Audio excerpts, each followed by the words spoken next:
All right, welcome to another episode. I'm here with Mike Leto, and we're going to talk a little bit about the best way to get to your heart is through your stomach, at least for me. Yeah, I would say so.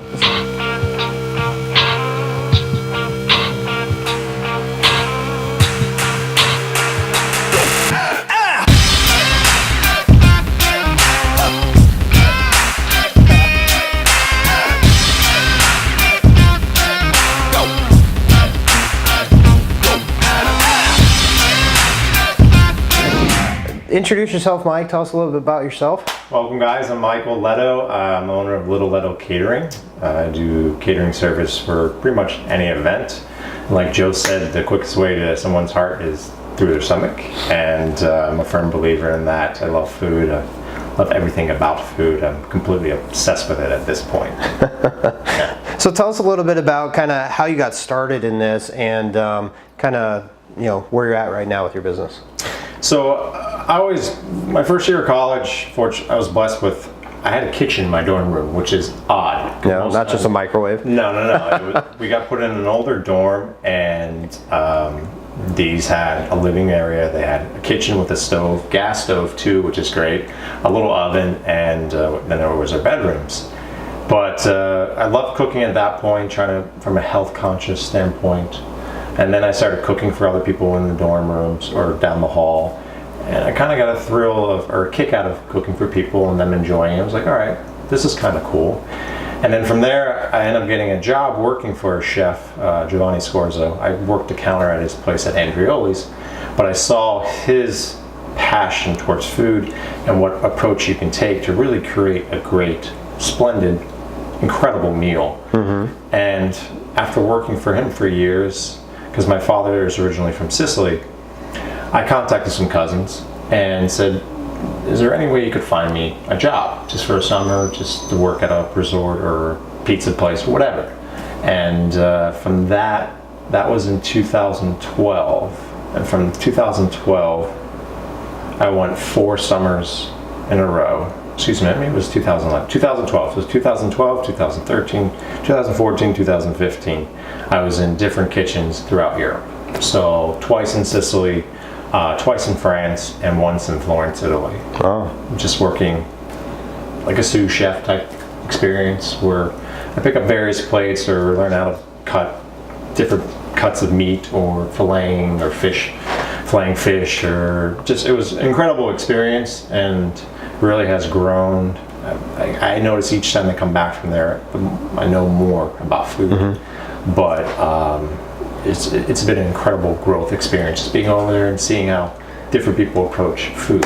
It's really been a cool experience. Yeah, and I know maybe I'm not partial, maybe you're partial as well, but I always feel like the best cooks are Italian, right? That I would agree with that. You being Italian, and like I said, my father's from Sicily. You grew up with a lot of food. My grandmother and my aunts were just cooking geniuses. I wish I had the sense when I was 6, but to write down everything they did. But they never wrote anything. No, they just add this, add that. A little touch of that, and just like, that's not a recipe, but they knew that craft, and it was more of getting connected with your food and knowing smells and just taste without. See, I love cooking. I'm getting into baking now, but cooking is more like you can kind of feel it. Baking, you have to be more precise, as they say. Cooking is art and baking's science, because if too much baking powder or too much sugar or eggs can really send your cake the wrong direction. So with cooking, it's more relaxing, getting engaged, blocking out everything in your life at that moment, and just trying to focus on making a great dish, or at least it is for me. Yeah. So, but I would have to agree that Italians, they know food very well, but it's their life. Yeah. So I don't know how familiar you are with, if you've been to Italy, but no, not yet. I ate so much, so many times that I thought I was going to get sick, to the point it's just, you eat a huge meal at someone's house, 6, 7 courses, dessert, and then they're like, hey, we got to stop at a person's house on the way home. And then you go over there, you sit down, hey, you want something to drink? No, I'm good. No, take something. Okay, I'll just give me water. Okay, you want something to eat? No, I'm good. Well, no, get some chips or cookies or something. So you eat again, and then you stop at another a person's house on the way home. You eat 6 times before you go home, and you're just like, I'm done. I'm done. I'm up to here in food. So So is the Italian culinary scene, is that a little bit more your specialty, or where do you focus at? So a lot of my menu comes from that Italian influence, but I always like the challenge of taking on new genres of food. That's why I went to France, or found jobs in France, because it's, especially in northern France, it's completely different. Italian's more cream, it's more butter, it's more reduction type stuff. So it was cool to see that, but yeah, I like going in and pushing myself and say, hey, let's try Mexican food, let's try making carnitas, or let's make different salsas or mole or whatever. Italian I do know best, but I never back down from a challenge, I guess you would say. So I'm always up for something like that. Nice.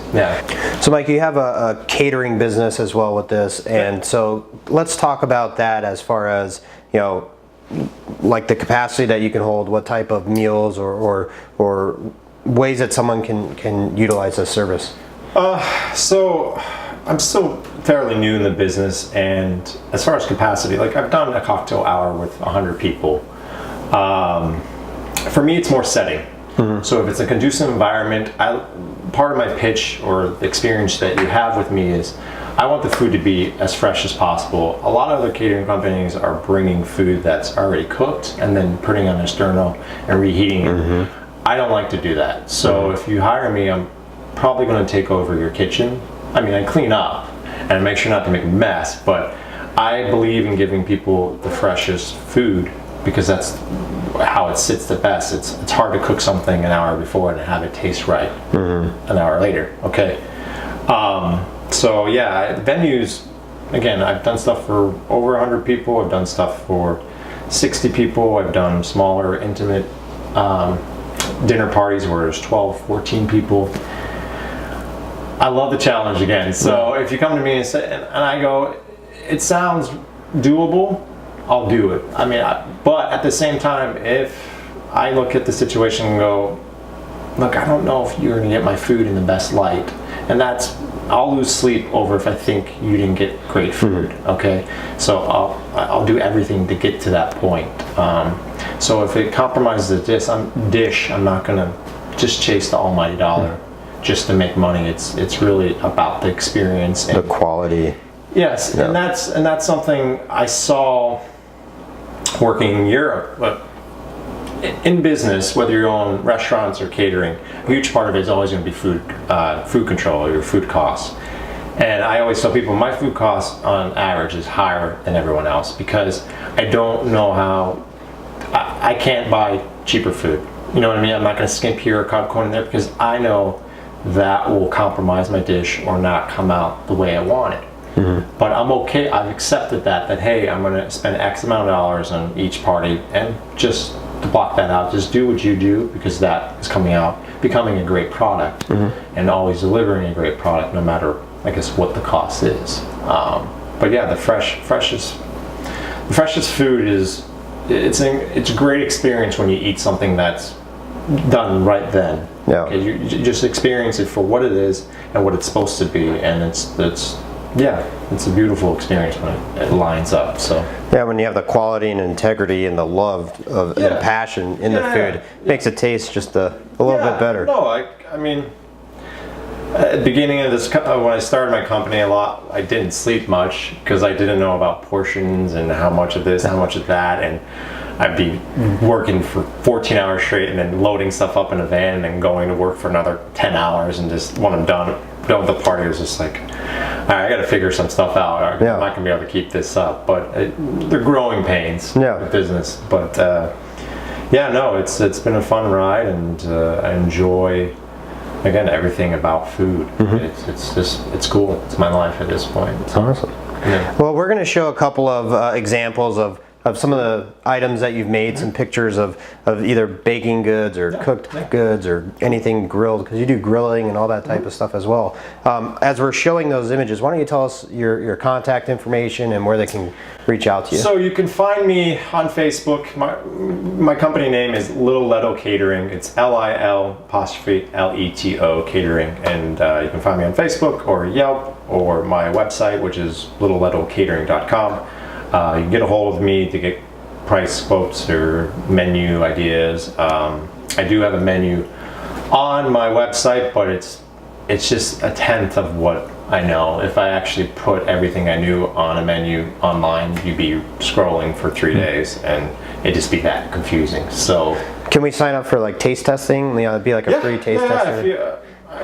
I always have dinner parties and have people over. Awesome. I've been doing them actually this week. I'm doing an event in a couple of weeks where it's wine pairing and food tasting. So I'm creating dishes. So last night I had a couple friends over, and we had a pasta dish and a dessert paired with 2 different wines. And on Monday I did the same thing with a pairing of a wine and a dish. So I have a couple more nights. But yeah, I encourage people to try my food, or if you're ever going to contact somebody for catering, just let them show what they know. So you know what you're getting, and this way you'll get a product that you'll love and you know what you're paying for.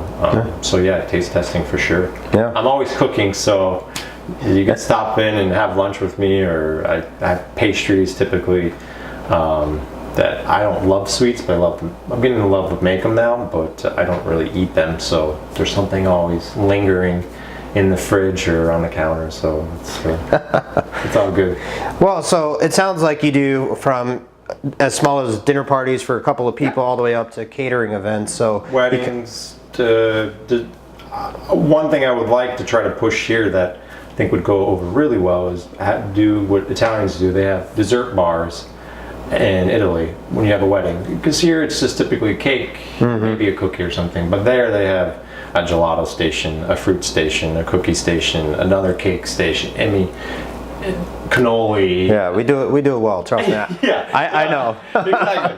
So I like to get into more weddings and desserts for weddings, and have people experience a different side or a different approach to those events, because the standard here, people like change, so I provide a good change, you could say. So yeah, always willing to take on a new thing. Yeah, never a challenge that you won't stray away from. No. It's you never know who you are unless you figure that out. Yeah. And so you get a good gauge of, okay, well, what do I offer? Yeah, your strengths, your weaknesses, you either grow and Yeah. So learn from your mistakes if those do happen. Yeah. So, for life.